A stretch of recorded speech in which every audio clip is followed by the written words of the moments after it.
भारतीय दंड संहिता।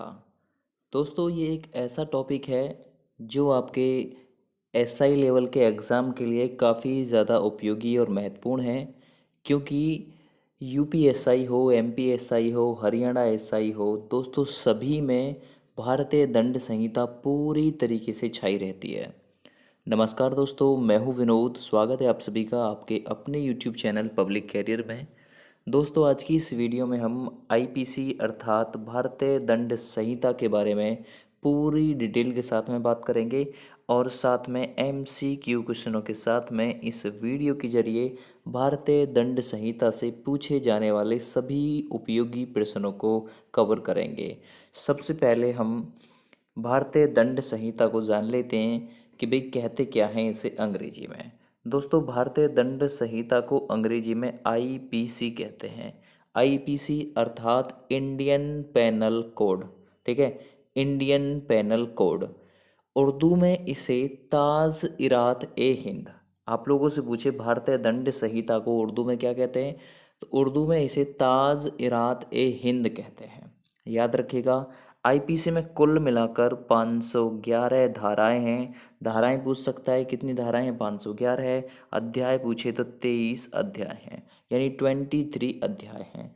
अगर आप लोगों से थोड़ा सा हटके ये पूछे कि भाई पहला विधि आयोग कब बनाया गया था, तो भाई पहला विधि आयोग 1834 में बनाया गया था। मोस्ट इम्पोर्टेंट क्वेश्चन है, ये पूछा जा सकता है। ठीक है, एक तरफ दोस्तों आईपीसी, दूसरी तरफ सीआरपीसी, जिसे कोड ऑफ क्रिमिनल प्रोड्यूसर कहते हैं। ठीक है, यानी उसे हिंदी में कहते हैं दंड प्रक्रिया संहिता 1973। ठीक है, और इसे कहते हैं भारतीय दंड संहिता 1860। ठीक है, देखिए जो भारतीय दंड संहिता 1860 है दोस्तों, ये 1 जनवरी 1862 को लागू हुई थी। याद रखिए। चलिए थोड़ा सा इसमें हम आगे बढ़ते हैं, थोड़ा सा आगे बढ़ते हैं और कवर करते हैं आज की वीडियो के जरिए भारतीय दंड संहिता 1860 और उससे उपयोगी सभी महत्वपूर्ण क्वेश्चनों को।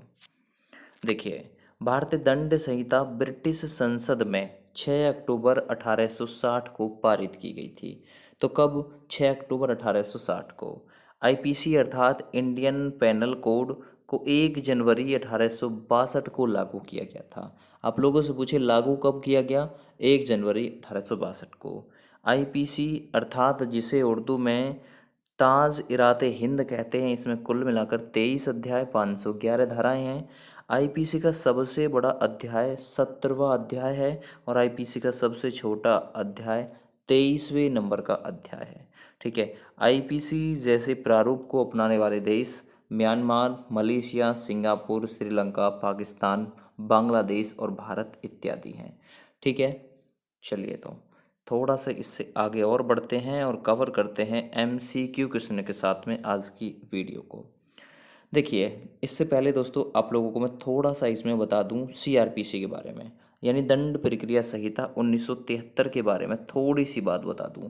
देखिए, सीआरपीसी की फुल फॉर्म बता दी, कोड ऑफ क्रिमिनल प्रोड्यूसर 1973। ठीक है, यह भारत में आपराधिक कानूनों के क्रियान्वयन के लिए मुख्य कानून है। यह 1973 में पारित हुआ तथा 1 अप्रैल 1974 को। ठीक है, सीआरपीसी कब लागू हुआ? 1 अप्रैल 1974 को लागू हुआ। ठीक है भाई, सीआरपीसी इसका संक्षिप्त नाम है। सीआरपीसी क्या नाम है? संक्षिप्त नाम है। देखिए, मैं थोड़ा सा आप लोगों को अब भारतीय दंड संहिता 1860 के बारे में भी बता दूं, थोड़ा सा इसमें आगे बढ़ने से पहले, क्योंकि इम्पोर्टेंट बातें बताना बहुत ज़्यादा ज़रूरी होता है। देखिए, 19वीं शताब्दी के पूर्वार्ध में इस अधिनियम का प्रारूप अंग्रेज सरकार द्वारा नियुक्त एक कमीशन द्वारा तैयार किया गया था, जिसके अध्यक्ष लॉर्ड मैकाले थे। यह अधिनियम 6 अक्टूबर 1860 को विधान परिषद द्वारा पारित किया गया और 1 जनवरी 1862 को इसे लागू किया गया। इसका विस्तार अब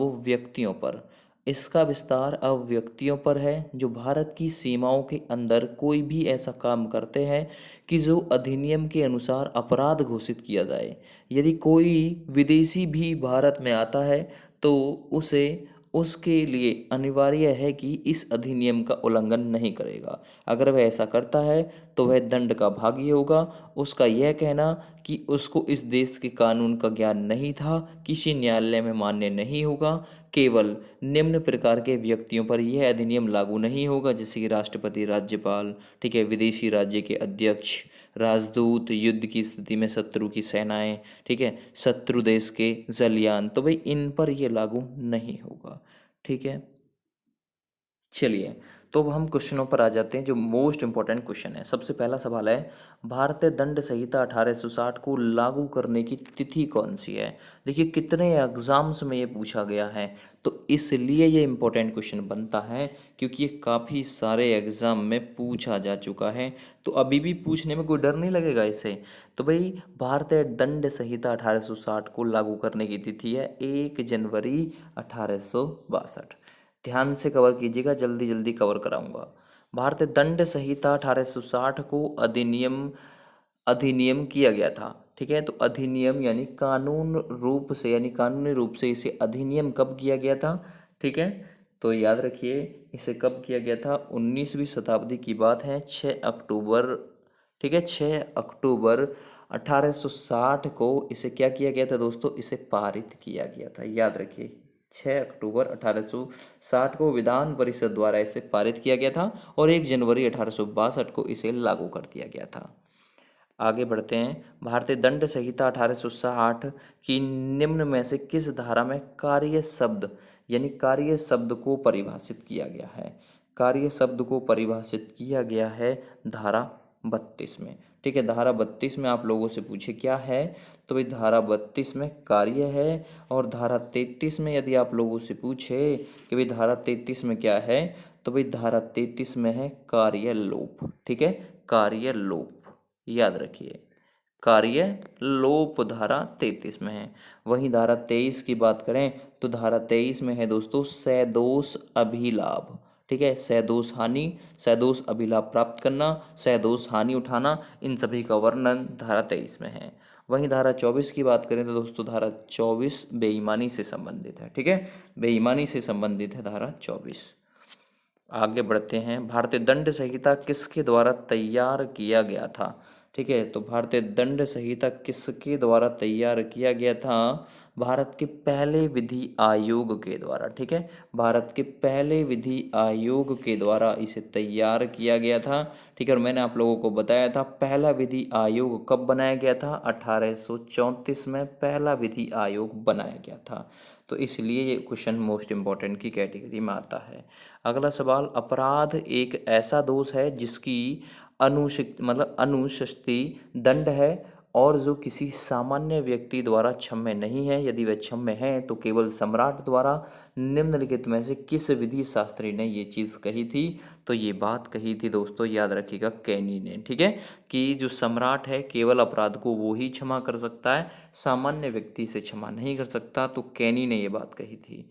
अगला सवाल, अपराध एक ऐसा कृत्य है जो विधि द्वारा निषिद्ध है तथा समाज के नैतिक मनोभावों के प्रतिकूल मतलब होता है, दोनों ही होता है। ठीक है, तो भाई ये किसने कहा था? ये किसने कहा था? तो दोस्तों याद रखिएगा, ये कहा था स्टीफेन ने। स्टीफेन ने कहा था अपराध एक ऐसा कृत्य है जो विधि द्वारा निषिद्ध है तथा समाज के नैतिक मनोभावों के प्रतिकूल दोनों ही होता है। अगला, किसी कार्य को निषिद्ध करने या समादेशित करने वाली लोक विधि के उल्लंघन में किया गया कार्य अपराध है, यह किसने कहा था? ठीक है, तो यह कहा था दोस्तों विलियम ब्लैक स्टोन का कथन था कि किसी कार्य को निषिद्ध करने या समादेशित करने वाली लोक विधि के उल्लंघन में किया गया कार्य अपराध है। तो ये कहा था विलियम ब्लैक स्टोन ने।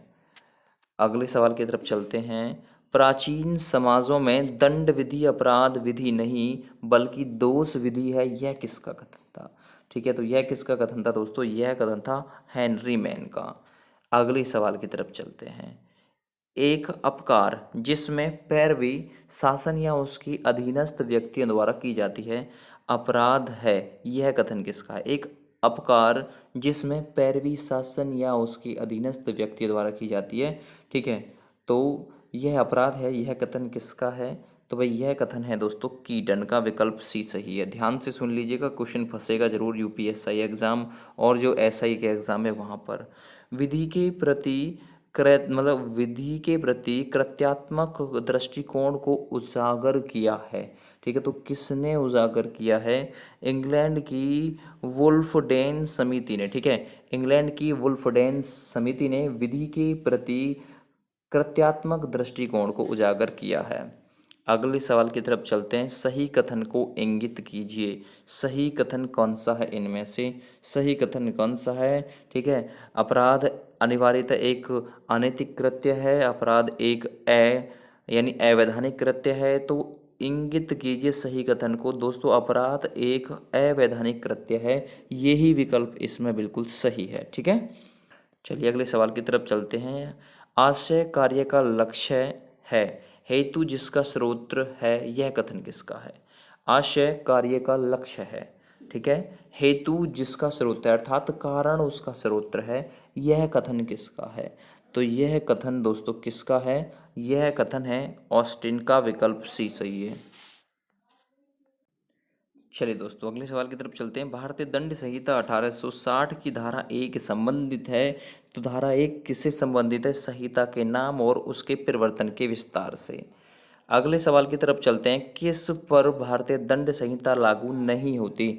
तो दोस्तों किस पर लागू नहीं होती थी? जम्मू कश्मीर, अब वहाँ पर भी लागू होती है। इस क्वेश्चन को थोड़ा सा आप करेक्ट कीजिएगा। किस पर भारतीय दंड संहिता लागू नहीं होती थी? क्योंकि 31 अक्टूबर 2019 के बाद में जम्मू कश्मीर अब दो नए केंद्र शासित प्रदेशों में डिवाइड हो गया है, तो भाई अब वहाँ पर भी भारतीय दंड संहिता लागू होती है। ठीक है, लेकिन ठीक कर लीजिएगा किस भारतीय राज्य पर यह दंड संहिता लागू नहीं होती थी? तो जम्मू कश्मीर था इसका आंसर। चलिए अब लागू होती है वहाँ पर भी। भारतीय दंड संहिता में परिभाषित स्त्री शब्द से तात्पर्य उस मानव नारी से है जिसकी आयु। तो स्त्री किसको बोलेंगे? स्त्री बोला जाएगा दोस्तों किसी भी आयु की। ठीक है, तो नारी से क्या है मतलब? इसका तात्पर्य है, स्त्री शब्द का तात्पर्य किसी भी आयु की स्त्री से है। आगे भारतीय दंड संहिता में प्रयुक्त यानी वह शब्दावली सम्मिलित होते हैं। ठीक है, यानी इसके वह के अंतर्गत क्या आते हैं दोस्तों? तो वह के अंतर्गत दोस्तों पुरुष एवं नारी दोनों आते हैं, विकल्प सी सही है। अगला भारतीय दंड संहिता की धारा 10 में पुरुष शब्द का घोतक है। तो भाई पुरुष शब्द का घोतक क्या है? तो पुरुष शब्द का घोतक है दोस्तों किसी भी आयु का पुरुष हो वो मेल में ही आएगा, और ऐसा धारा 10 में कहा गया है। ठीक है, किसी भी आयु का क्यों ना हो। भारतीय जो दंड संहिता की धारा 34 है, ठीक है, यानी धारा 34 भारतीय दंड संहिता में प्रयुक्त वाक्यांश सभी के समान आशय से अग्रसरण में। ठीक है, अग्रसरण में, तो इसका क्या आंसर रहेगा भाई? इसका आंसर रहेगा अग्रसरण में 1870 के संशोधन अधिनियम के द्वारा जोड़ा गया था। भारतीय दंड संहिता की धारा 34 भारतीय दंड संहिता में प्रयुक्त वाक्यांश सभी के समान आशय से, ठीक है, अग्रसरण में 1870 के संशोधन अधिनियम द्वारा जोड़ा गया था। अगला, अपराध कारित करने में निम्न में से क्या आवश्यक नहीं है? तो भाई उसमें क्या आवश्यक नहीं है? उसमें उद्देश्य आवश्यक नहीं है अपराध कारित करने में। किसकी आवश्यकता नहीं है? उद्देश्य की। अगला सवाल, मैन सिरिया से तात्पर्य क्या है? तो भाई मैन सिरिया से तात्पर्य है दोस्तों दुराशय, डी विकल्प सही है इसका। अगला सवाल, आपराधिक मनः स्थिति का सिद्धांत, ठीक है, डॉक्ट्रिन ऑफ मैनसिरिया अपराधों की निम्नलिखित श्रेणियों में से किससे संबंधित नहीं है? तो वे किससे संबंधित नहीं है? सख्त देयता यानी स्ट्रिक्ट लायबिलिटी, ठीक है, इससे संबंधित नहीं है, याद रखिए। अगले सवाल की तरफ चलते हैं। अगला सवाल आप लोगों के लिए इंपॉर्टेंट क्वेश्चन है, गलत उत्तर बताइए। अपराध के तत्व हैं, ठीक है, अपराध के तत्व हैं, तो यहाँ पर गलत बताना है आपको, गलत उत्तर बताइए।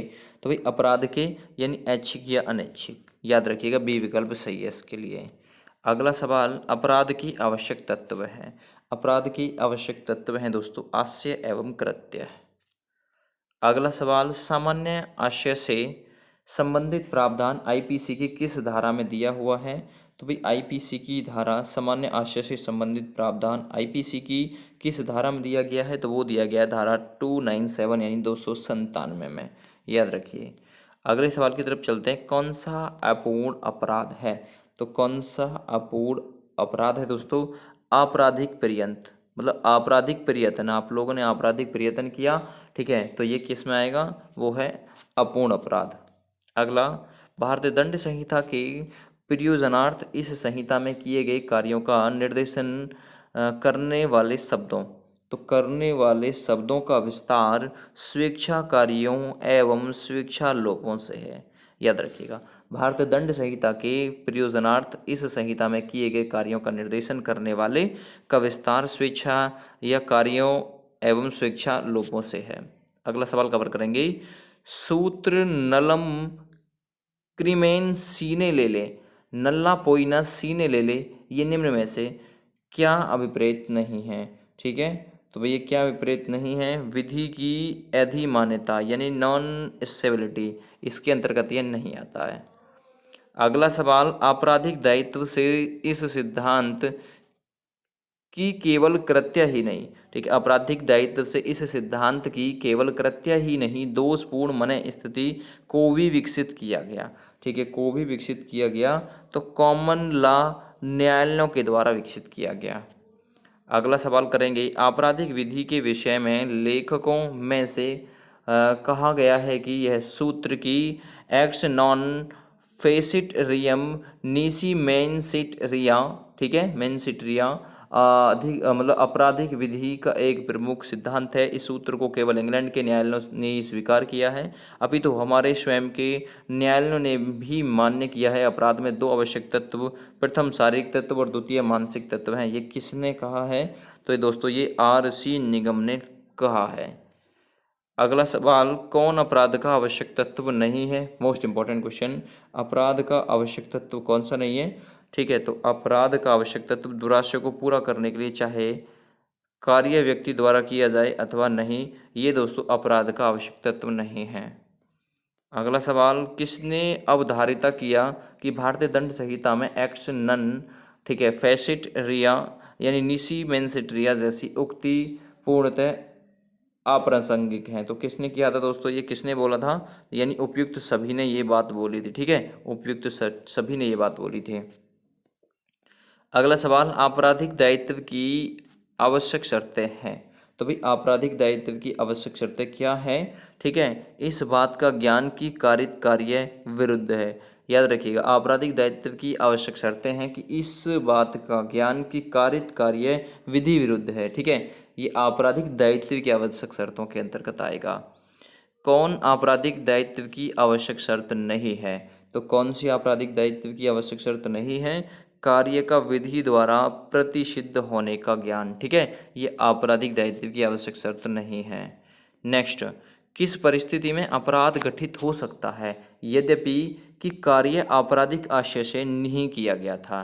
ठीक है, तो किस परिस्थिति में अपराध गठित हो सकता है? तो याद रखिएगा, कठोर दायित्व के मामले में, कठोर दायित्व के मामले में अपराध गठित हो सकता है यद्यपि कि कार्य आपराधिक आशय से नहीं किया गया था, तो ऐसे मामले में दोस्तों अपराध गठित हो सकता है। अगला सवाल, किस अपराध दुराशय का एक आवश्यक तत्व नहीं है? ठीक है, किस अपराध दुराशय का एक आवश्यक तत्व नहीं है? तो वो है द्विवाह। अगला सवाल, वादों में कौन सा वाद दुराशय के सिद्धांत के पुनर्जीवन से संबंधित है? तो कौन सा वाद है भाई? सेरम यानी सेरेज बनाम डी रूजेंट, ब्रैंडम बनाम वुड, होम्स बनाम विंस्टर कॉर्पोरेशन, यानी उपयुक्त सभी संबंधित हैं इससे, ठीक है, तो वादों में कौन सा वाद दुराशय के सिद्धांत के पुनर्जीवन से संबंधित है? उपयुक्त सभी। अगला सवाल है, दुराशय के सिद्धांत को ब्रिटिश कॉमन लॉ में सर्वप्रथम एक चोरी के मामले में लागू किया गया था, ठीक है, चोरी के मामले में लागू किया गया था, किसके द्वारा? कोस सीजे के द्वारा। तो दुराशय के सिद्धांत को ब्रिटिश कॉमन लॉ में सर्वप्रथम एक चोरी के मामले में लागू किया गया था, कोस यानी कोक सीजे के द्वारा। प्रत्येक संविधि में दुराशय अंतर्निहित माना जाता है जब तक इसके प्रतिकूल संविधि की भाषा से प्रकट ना हो, यह मत प्रकट किया था। तो भाई यह मत किसने प्रकट किया था? यह मत प्रकट किया था सेराज बनाम डी रोजेंट ने, ठीक है। आगे, कौन सा वाद दुराशय के सिद्धांत और साविधिक अपराध से संबंधित नहीं है। ठीक है, तो कौन सा नहीं है, वो है आर बनाम प्रिंस। आर बनाम प्रिंस दुराशय के सिद्धांत और संवैधानिक अपराध से संबंधित नहीं है। अगला, अपने जीवन को सुरक्षित रखना सामान्यतः एक कर्तव्य है, परंतु इसको दूसरों के लिए बलिदान कर देना परम कर्तव्य है। ये किसकी उक्ति है? ये किसने कहा था दोस्तों? ये कहा था लॉर्ड कॉलरिज ने। लॉर्ड कॉलरिज ने कहा था अपने जीवन को सुरक्षित रखना सामान्यतः एक कर्तव्य है, परंतु इसको दूसरों के लिए बलिदान कर देना परम कर्तव्य है। अगला सवाल है, किसी अन्य चीज से मिलती जुलती चीज को, ठीक है, किसी अन्य चीज से मिलती जुलती चीज को आशय से सदृश्य प्रवासना करना, ठीक है, क्या कहलाता है? तो मतलब किसी अन्य चीज से मिलती जुलती चीज को आशय से सदृश्य प्रवंचना करना क्या कहलाता है? तो भाई याद रखिए, ये क्या कहलाता है? कूटकरण कहलाता है। ठीक है, कूटकरण। अगला सवाल, आर बनाम प्रिंस के प्रकरण में प्रिंस को दंडित करने का आधार क्या था? ठीक है, तो वो था प्रिंस का कार्य अवैध और निषिद्ध था। अगला, किसमें दुराशय को अपराध का एक आवश्यक अंग माना गया है? ठीक है, तो याद रखिएगा, इसमें भी आर बनाम टॉमसन में भी, नाथुलाल बनाम मध्य प्रदेश राज्य में भी, यानी उपयुक्त सभी इसका सही आंसर है। अगला सवाल यह है कि केवल कार्य किसी को अपराधी नहीं बनाता यदि उसका मन भी अपराध न हो, यानी मन में भी अपराध ना हो। ये किस वाद में इस सिद्धांत की विवेचना की गई है? तो भाई किस वाद में इस सिद्धांत की विवेचना की गई है? आर बनाम टाल्सन के वाद में यह कहा गया है कि केवल किसी कार्य को या फिर कार्य किसी को अपराधी नहीं बनाता यदि उसका मन में, यानी मन भी अपराधी ना हो तो। भारतीय दंड संहिता में कौन से प्रावधान संयुक्त दायित्व से संबंधित हैं? कौन से प्रावधान संयुक्त दायित्व से संबंधित है? इसका, यानी कि भारतीय दंड संहिता में कौन से प्रावधान संयुक्त दायित्व से संबंधित हैं? तो इसका वर्णन किया गया है धारा 35 में। धारा 35 में वही इसका वर्णन किया गया है, और धारा 35 में कहा गया है, जबकि ऐसा कार्य इस कारण आपराधिक है कि वह आपराधिक ज्ञान या आशय से किया गया है। किस बात में न्यायालय ने पूर्ण रूप से यह निर्धारित नहीं किया कि दुराशय अपराध का एक आवश्यक अंग है? ठीक है, तो भाई ये किस में, ये है सरजू प्रसाद बनाम उत्तर प्रदेश राज्य। ठीक है, AIR 1961 SC 631। इस वाद में न्यायालय ने पूर्ण रूप से यह निर्धारित नहीं किया कि दुराशय अपराध का एक आवश्यक अंग है। अगला सवाल, कौन सा वाद आपराधिक मन स्थिति यानी दुराशय से संबंधित नहीं है? तो कौन सा वाद आपराधिक मन स्थिति अर्थात दुराशय से संबंधित नहीं है? तो वो है बारेंद्र कुमार घोष बनाम एम्परर। अगला, कौन सा वाद दुराशय के सिद्धांत से संबंधित नहीं है? ठीक है, तो कौन सा वाद है जो दुराशय के उससे संबंधित नहीं है? तो वो है दोस्तों रेग बनाम गोविंद। ये वाद दुराशय के सिद्धांत से संबंधित नहीं है। अगला सवाल, भारतीय दंड संहिता की अधोलिखित धाराओं में से किस धारा के अंतर्गत संयुक्त अपराधी दायित्व का सिद्धांत लागू होता है? ठीक है, तो किस में? धारा 34 में, याद रखिएगा धारा 34 सही है। ठीक है, इसके अंतर्गत आपराधिक दायित्व का सिद्धांत लागू होता है। अगला, चार आदमी सामान्य आशय से कोई अपराध करते हैं तो वे दोषी हैं। वे दोषी हैं संयुक्त रूप से, याद रखिएगा। अगला सवाल, कौन सा वाद दुराशय तथा संवैधानिक मतलब सांविधिक अपराध से संबंधित नहीं है? तो कौन सा वाद है? ऋषिदेव पांडे बनाम उत्तर प्रदेश राज्य। ये वाद दुराशय तथा सांविधिक अपराध से संबंधित नहीं है। कौन अपराध के लिए दायित्व के संबंध में दुराशय के सिद्धांत की आवश्यकता नहीं है? यानी कौन अपराध के दायित्व के लिए या दायित्व के संबंध में दुराशय के सिद्धांत की आवश्यकता नहीं है? तो भाई इसमें आंसर रहेगा आपका, चाहे उसने आपराधिक कार्य किया हो या नहीं, अभियुक्त लापरवाह हो। ठीक है, तो याद रखिएगा, कौन अपराध के दायित्व के संबंध में दुराशय के सिद्धांत की आवश्यकता नहीं है, चाहे उसने आपराधिक कार्य कारित किया हो या ना, अभियुक्त लापरवाह हो। ठीक है, तो ये बिल्कुल इसके लिए सही आंसर रहेगा डी वाला। अगला सवाल, कौन सा वाद भारतीय दंड संहिता के अधीन संयुक्त दायित्व से संबंधित है? तो कौन सा वो है महबूब बनाम एम्परर, ये संयुक्त दायित्व से संबंधित है। नेक्स्ट सामान्य आशय से अभिप्राय है। सामान्य आशय से अभिप्राय क्या है? एक आशय के प्रति दो या दो से अधिक व्यक्तियों में मानसिक सहमति का होना। ठीक है, याद रखिएगा। अगला कौन सा एक समान विधि में दुराशय के सामान्य सिद्धांत का मान्य अपवाद नहीं है? तो भाई इसके लिए कौन सा सही रहेगा? कौन सा एक सामान्य विधि में दुराशय के सामान्य सिद्धांत का मान्य अपवाद नहीं है? तो वो है मानहानि। इसका जिक्र 499 धारा में किया गया है। अगला सवाल है, एक्स एक अच्छा तैराक है। वह एक 7 साल के बालक वाई को नहर में डुबोते हुए देखता है। ठीक है, डूबते हुए देखता है। वह उस बालक को डूबने से बचा सकता था, पर उसने ऐसा नहीं किया। बालक डूब गया। बालक डूब गया। ठीक है, तो ने कोई अपराध नहीं किया। तो क्या उसने कोई अपराध किया? तो उसने कोई अपराध नहीं किया। ठीक है, याद रखिएगा, ए विकल्प सही है इसके लिए। अगला नेक्स्ट, कै एक भिखारी को पर्याप्त खाद्य सामग्री होने के बावजूद भोजन नहीं देता, जिसके कारण उसकी मृत्यु हो जाती है। कै दोषी है? ठीक है, कै दोषी है। तो क्या कै दोषी है आपके हिसाब से बताइए? किसी भी अपराध के लिए नहीं। ठीक है, तो किसी भी अपराध के लिए वो दोषी नहीं है, याद रखिएगा, ए विकल्प सही है। अगला, क्या भारतीय दंड संहिता 1860 के अंतर्गत दंडनीय कोई अपराध भारत के भूमि के बाहर कारित करने वाले कोई भी व्यक्ति किसी भी भारत के न्यायालय में उत्तरदायी होता है?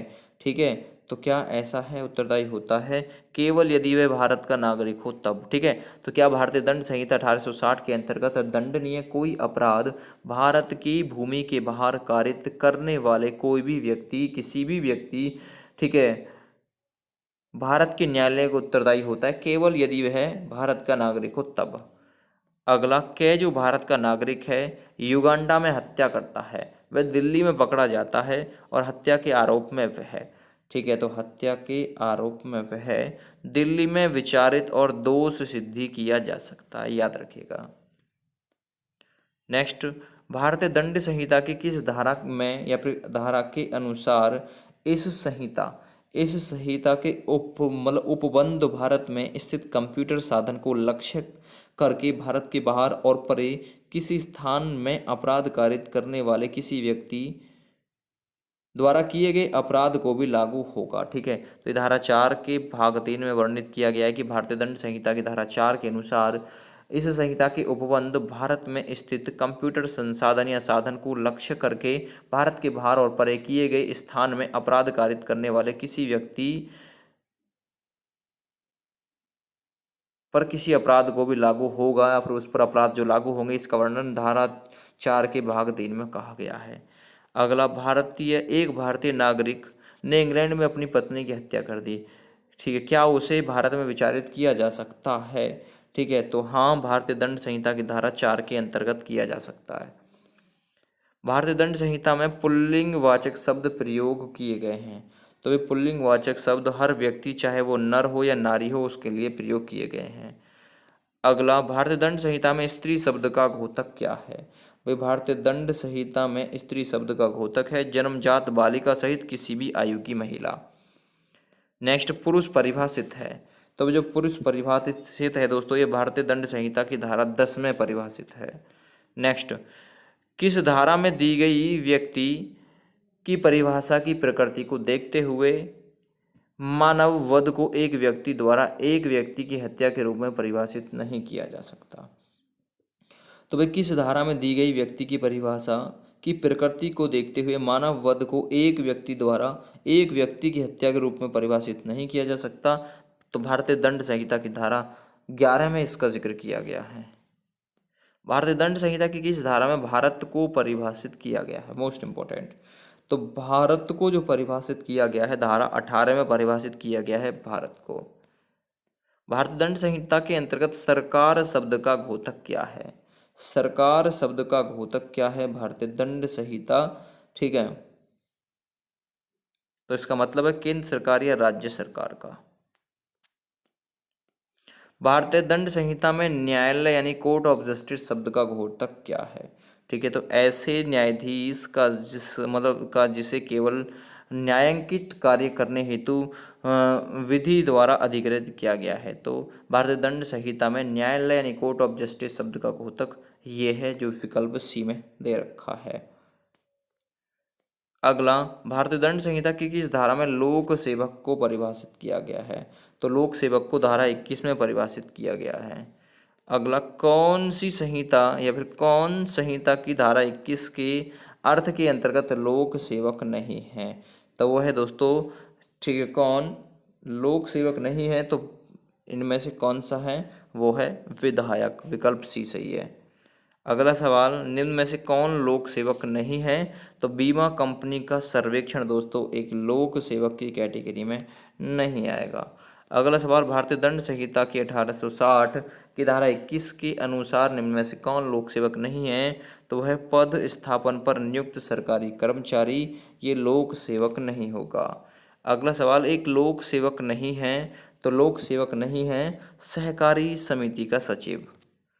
अगला सवाल, निम्न में से कौन मूल्यवान प्रतिभूति नहीं है? तो वे मूल्यवान प्रतिभूति नहीं है, वह एक पट्टे की प्रतिलिपि। कौन मूल्यवान प्रतिभूति नहीं है? तो वे मूल्यवान प्रतिभूति कौन सी नहीं है? किसी बीमाकृत पार्सल की डाक रसीद, ये मूल्यवान प्रतिभूति नहीं है। अगला सवाल, सही उत्तर बताइए। बेईमानी पूर्ण आशय से अभिप्राय क्या है? ठीक है, तो बेईमानी पूर्ण आश्रय से अभिप्राय है किसी के सदोष लाभ या सदोष हानि का आशय।